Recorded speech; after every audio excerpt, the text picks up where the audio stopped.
আজ ৯ জিলহজ পবিত্র হজ। মিনার আকাশে বাতাসে লাব্বাইক আল্লাহুম্মা লাব্বাইক ধ্বনি।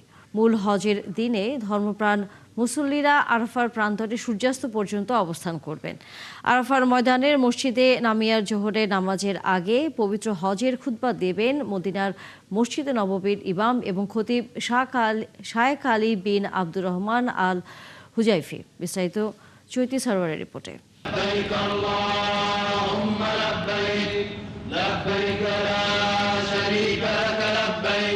বিশ্ব মুসলিমের মহাসম্মেলন পবিত্র হজ।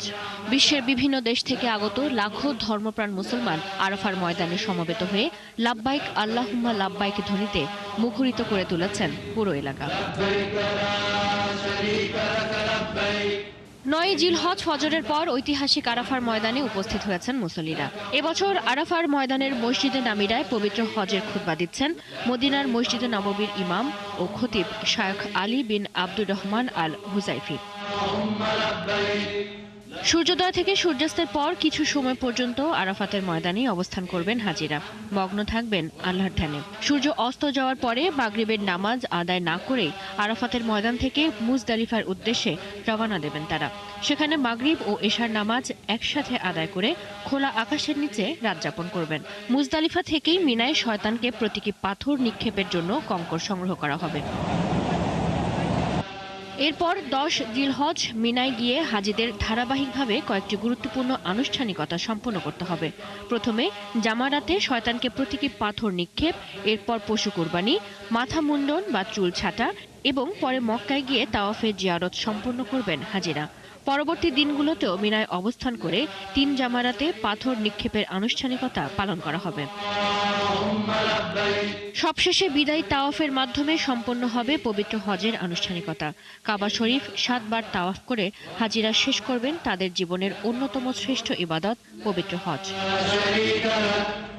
সৌদি কর্তৃপক্ষ জানিয়েছে, এবারের হজে অংশ নিতে বিশ্বের ১৬০টিরও বেশি দেশ থেকে ১৬ থেকে ১৮ লাখ মুসল্লি সৌদি আরবে এসেছেন। চৈতি সরওয়ার, ৭১। টানা ৩ বছর পবিত্র হজ পালনের সুযোগ থেকে বঞ্চিত হল গাজার হাজারো মুসলমান। যুদ্ধ, বাস্তুচ্যুতি ও সীমানা বন্ধ থাকায় সৌদি আরবে যেতে পারছেন না নিবন্ধিত হজযাত্রীরা। ইতিমধ্যে হজের অপেক্ষায় থাকতে ৭১ জন ফিলিস্তিনির মৃত্যু হয়েছে। বিস্তারিত জানাচ্ছেন মনিরুজ্জামান বাবু। দক্ষিণ গাজার খান ইউনিসের একটি তাঁবুর ভেতরে ৬০ বছর বয়সী নাজিয়া আবু লেহিয়ার হাতের মোবাইলে মক্কার কাবা শরীফ তাওয়াফের দৃশ্য চলছে। বিষণ্ণ চোখে তিনি সেই স্ক্রিনের দিকে তাকিয়ে আছেন। ১ বছর আগে হারিয়েছেন স্বামীকে। এবার স্বপ্ন ছিল স্বামীর স্মৃতিকে সঙ্গী করে পবিত্র হজ পালন করতে মক্কায় যাবেন। যুদ্ধ শুরুর আগে লটারিতে নামও এসেছিল এই দম্পতির, কিন্তু অবরুদ্ধ গাজা উপত্যকার সীমান্ত আর ভাগ্যের নির্মম পরিহাসে আজ তিনি এক শরণার্থী তাঁবুর বাসিন্দা। যুদ্ধের আগেই হজের জন্য আমাদের নাম নির্বাচিত হয়েছিল। এরপর এখানে যুদ্ধ শুরু হলো এবং তা আমাদের জন্য এক বিরাট বাধা হয়ে দাঁড়ালো। আমার কেবলই ভয় হয়, হজের আকুতি বুকে নিয়েই হয়তো আমিও স্বামীর মতো দুনিয়া ছেড়ে চলে যাব। বিশ্বের বিভিন্ন দেশ থেকে মুসল্লিরা যখন সৌদি আরবে হজ পালনের জন্য জড়ো হচ্ছেন, তখন গাজার বহু মানুষ যুদ্ধ, অবরোধ ও সীমান্ত নিষেধাজ্ঞার কারণে উন্মুক্ত কারাগারে অসহায় বন্দি জীবন পার করছেন। গাজার ধর্ম বিষয়ক মন্ত্রণালয় জানিয়েছে, সৌদি আরবের সঙ্গে চুক্তি অনুযায়ী প্রতি বছর ৬,৬০০ জনের হজ কোটা পায় ফিলিস্তিন। এই কোটার প্রায় ৩৮% বরাদ্দ থাকত গাজার মুসলিমদের জন্য। তবে বিগত ৩ বছর ধরে ইসরায়েলি গণহত্যার কারণে গাজার মুসলিমরা হজে যেতে পারেননি। ২০১৩ সাল থেকে লটারিতে নির্বাচিত ২,৪৭৩ জন গাজাবাসী এখনও হজে যাওয়ার অপেক্ষায়। তাদের মধ্যে ৭১ জন ইসরায়েলি হামলা বা স্বাভাবিক কারণে মারা গেছেন। যুদ্ধের আগে গাজার হজযাত্রীরা সাধারণত রাফা ক্রসিং হয়ে মিশরে যেতেন, এরপর সেখান থেকে কায়রো হয়ে সৌদি আরবে। তবে ২০২৪ সালের মে মাসে রাফা সীমান্তের ফিলিস্তিনি অংশ দখলে নিয়ে বন্ধ করে দিয়েছে ইসরায়েল। ফলে বাইরের বিশ্বের সঙ্গে গাজাবাসীর সরাসরি যোগাযোগ কার্যত বন্ধ।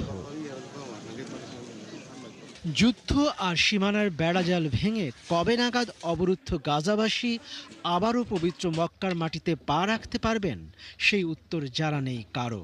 তবে নাজিয়াদের মতো হাজারো ফিলিস্তিনের আকুল প্রার্থনা, সব বাধা পেরিয়ে একদিন তারা ঠিকই পূরণ করতে পারবেন আজীবনের লালিত স্বপ্ন। মনিরুজ্জামান বাবু, একাত্তর। ভিন্ন প্রসঙ্গ, যুদ্ধবিরতির মধ্যে ইরানে নতুন করে বিমান হামলা চালিয়েছে যুক্তরাষ্ট্র। ইরানের ক্ষেপণাস্ত্র ঘাঁটি এবং সমুদ্র পথে মাইন স্থাপনের চেষ্টা করা স্পিডবোটগুলোকে লক্ষ্য করে এই হামলা চালানো হয়। যুদ্ধবিরতি লঙ্ঘন করে হামলা হলেও শান্তি আলোচনা চালিয়ে যাচ্ছে ওয়াশিংটন ও তেহরান। যুক্তরাষ্ট্র যেভাবেই হোক হরমুজ প্রণালীতে জাহাজ চলাচল স্বাভাবিক অবস্থায় ফিরিয়ে আনবে বলে আশ্বস্ত করেছেন মার্কিন পররাষ্ট্রমন্ত্রী মার্কো রুবিও। আরও জানাচ্ছেন আরফাত ইসলাম। চলমান শান্তি চুক্তি নিয়ে আলোচনার মধ্যেই ইরানে আবারও হামলা চালালো মার্কিন সামরিক বাহিনী। 6 সপ্তাহের যুদ্ধবিরতি লঙ্ঘন করে এদিন মার্কিন বাহিনী ইরানের দক্ষিণাঞ্চলীয় উপকূলে হামলা চালায়। গুরুত্বপূর্ণ বন্দর আব্বাস সহ দেশটির উপকূলবর্তী কয়েকটি এলাকায় দফায় দফায় বিস্ফোরণের শব্দ শোনা যায়। ইরানের ক্ষেপণাস্ত্র উৎক্ষেপণ কেন্দ্র, মাইন পেতে রাখার কাজে ব্যবহৃত নৌযানগুলোকে লক্ষ্য করে আত্মরক্ষামূলক এই হামলা চালানো হয়েছে বলে দাবি করে সেন্টকম। হামলার খবরটি নিশ্চিত করেছে ইরানের সংবাদ সংস্থাগুলো। তবে এ ঘটনার এখনো কোনো প্রতিক্রিয়া জানায়নি তেহরান। সোমবার গভীর রাতে একাধিক বিস্ফোরণের শব্দ শোনা গেছে বলে জানিয়েছে ইরানের বার্তা সংস্থা ফার্স নিউজ। সোমবারের এই হামলার বিষয়ে উল্লেখ করে মার্কিন পররাষ্ট্রমন্ত্রী মার্কো রুবিও বলেন, যে কোনো অবস্থাতেই হোক হরমুজ প্রণালী খুলে দিতেই হবে। মঙ্গলবার দিল্লি সফরকালে এই কথা বলেন তিনি। যা হচ্ছে তা একেবারেই অবৈধ। এটি পুরো বিশ্বের জন্য অনিশ্চয়তা তৈরি করেছে। এটা মেনে নেওয়া যায় না। কোনো দেশই এটা করতে পারে না। এমনকি রাশিয়া আর চীনও হরমুজে টোল দেওয়ার পক্ষে না। ইরান ছাড়া কোনো দেশ নেই যারা এই টোলের পক্ষে আছে। তাই তাদেরকে অবশ্যই টোল ছাড়াই হরমুজ খুলে দিতে হবে। অন্যদিকে ইরানের পার্লামেন্ট স্পিকার বাঘের গালিবাফ এবং পররাষ্ট্রমন্ত্রী আব্বাস আরাকচি সহ উচ্চ পর্যায়ের ইরানি প্রতিনিধি দল কাতারে পৌঁছেছে বলে জানিয়েছে ইরানি গণমাধ্যম। সেখানে শান্তি চুক্তি বিষয়ে গুরুত্বপূর্ণ আলোচনার কথা রয়েছে। আরাফাত ইসলাম, একাত্তর। ইরানে আবারও ইন্টারনেট চালু করার নির্দেশ দিয়েছেন দেশটির প্রেসিডেন্ট মাসুদ পেজেশকিয়ান। মার্কিন ইসরায়েল হামলায় 87 দিন পর সোমবার দেশটির রাষ্ট্রীয় বার্তা সংস্থা এ তথ্য জানায়। তবে কিভাবে এবং ঠিক কবে থেকে ইরান আবার পুরোপুরি ইন্টারনেট ব্যবহার করে ব্যবস্থার সাথে যুক্ত হবে সেই বিষয়ে এখনও বিস্তারিত কিছু জানানো হয়নি। ইন্টারনেট পর্যবেক্ষণকারী প্রতিষ্ঠান নেটব্লকস জানিয়েছে, গত 87 দিন ধরে অধিকাংশ ইরানি নাগরিক বৈশ্বিক ইন্টারনেট ব্যবহার থেকে বিচ্ছিন্ন ছিলেন। কেবলমাত্র সীমিত সংখ্যক মানুষ ব্যয়বহুল ও উন্নত ভিপিএন এর মাধ্যমে নিষেধাজ্ঞা এড়িয়ে ইন্টারনেট ব্যবহারের সুযোগ পেয়েছেন। দক্ষিণ লেবাননে ইসরায়েলি বিমান ও ড্রোন হামলায় অন্তত 3 জন নিহত হয়েছে। এছাড়া চলমান সংঘাতে প্রাণ হারিয়েছেন এক ইসরায়েলি সেনা সদস্য। ইসরায়েলের প্রতিরক্ষা বাহিনী আইডিএফ জানিয়েছে, হিজবুল্লাহর বিস্ফোরক বহনকারী ড্রোন হামলায় নিহত হয়েছেন 19 বছর বয়সী সার্জেন্ট নেহরাই লাইজার। নিহত সেনা সদস্য ইঞ্জিনিয়ারিং ইউনিটের 601 ব্যাটালিয়নের সদস্য ছিলেন। প্রাথমিক তথ্য অনুযায়ী হিজবুল্লাহর ছোড়া একটি বিস্ফোরক ড্রোনের আঘাতে তিনি নিহত হন। এদিকে সোমবার সকালে লেবাননে চলন্ত যানবাহন লক্ষ্য করে হামলা চালায় ইসরায়েলি বাহিনী। এতে ঘটনাস্থলেই প্রাণ হারান 3 জন। তবে এ হামলার কিছুক্ষণ পরেই দক্ষিণ লেবাননের অন্তত 10টি গ্রামের বাসিন্দাদের ঘর বাড়ি ছাড়ার নির্দেশ দেয় ইসরায়েলি সেনাবাহিনী। ভারতের দক্ষিণাঞ্চলীয় রাজ্য তেলেঙ্গানায় টানা তাপপ্রবাহে গত কয়েকদিনে 16 জনের মৃত্যু হয়েছে। এক বিবৃতিতে তেলেঙ্গানা প্ল্যানিং সোসাইটি জানিয়েছে, রাজ্যের 33টি জেলার মধ্যে 16টি তাপপ্রবাহের কবলে। এর মধ্যে 60টি জেলাতে মৃত্যুর ঘটনা ঘটেছে। এই জেলাগুলোতে তাপমাত্রা 46 ডিগ্রি ছাড়িয়ে গেছে। জারি করা হয়েছে জরুরি স্বাস্থ্য সতর্কতা। স্থানীয় আবহাওয়া অফিস জানিয়েছে, আরও 2-3 দিন এই তাপপ্রবাহ অপরিবর্তিত থাকতে পারে। এর আগে গত শুক্রবার প্রকাশিত বিশ্বের 50টি তপ্ত শহরের তালিকায় তেলেঙ্গানার বেশ কয়েকটি শহর ছিল। ক্যান্সারের চিকিৎসায় বড় ধরনের সাফল্যের দাবি করেছে রাশিয়া। প্রাথমিক ট্রায়ালে 3 ধরনের ক্যান্সার নিরাময়ে অসাধারণ কাজ করেছে অ্যারেইমা নামের ওষুধ। ট্রায়ালের সাফল্যের পর এবার সম্পূর্ণ নিজের প্রযুক্তিতে অ্যারেইমা উৎপাদনে নেমেছে পুতিনের দেশ। বিস্তারিত ওরিসুল ইসলামের প্রতিবেদনে। মারণব্যাধি ক্যান্সারের চিকিৎসায় দিনরাত এক করে ওষুধ আবিষ্কারের চেষ্টা চালিয়ে যাচ্ছেন বিশ্বের চিকিৎসা বিজ্ঞানীরা। কোনো দেশ সফলতা পাওয়ার দাবিও করেছে। এবার তাদের দলে নাম লেখালো রাশিয়া। কারো ফর্মুলা নকল করে নয়, বরং সম্পূর্ণ নিজস্ব গবেষণায় উদ্ভাবিত মৌলিক উপাদান দিয়ে তৈরি করেছে ক্যান্সার প্রতিরোধী ওষুধ। গবেষকদের দাবি, প্রাথমিক ট্রায়ালে ফুসফুস ও খাদ্যনালী সহ 3 ধরনের ক্যান্সার চিকিৎসায় সফলতা পেয়েছে অ্যারাইমা নামের ওষুধটি। এবছরের শেষে আরও কিছু জটিল ধরনের ক্যান্সার চিকিৎসায় এই ওষুধের ব্যবহার শুরু করার ইচ্ছা রয়েছে তাদের।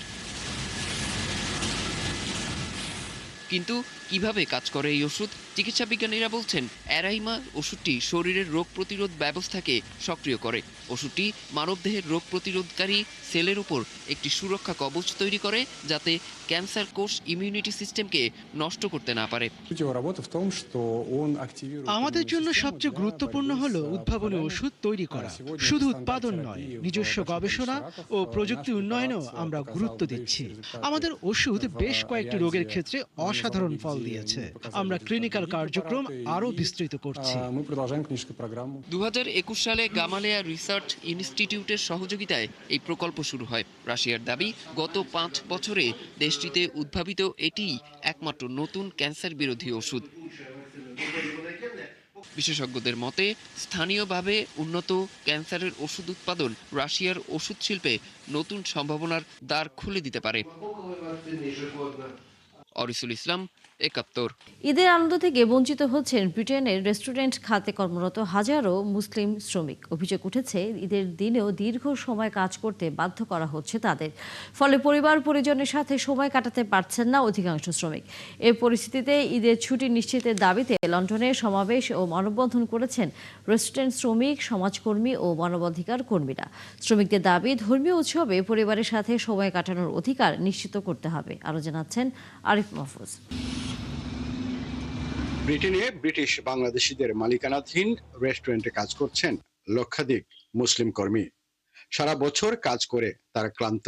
ঈদের আনন্দ সবার জন্য হলো বাস্তবতা ভিন্ন রেস্টুরেন্ট খাতের অনেক মুসলিম শ্রমিকদের জন্য।